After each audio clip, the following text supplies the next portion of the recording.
Buni qayerdan o'rgangansan? Hech qayerda. Senga o'xshaganini umrimda ko'rmagandim. Qani Merlin, ko'rsat nimaga qodirligingni.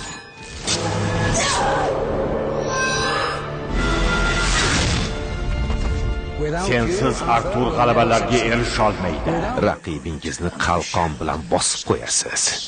Ilonlar uni chaqib, shol qilib qo'yishadi.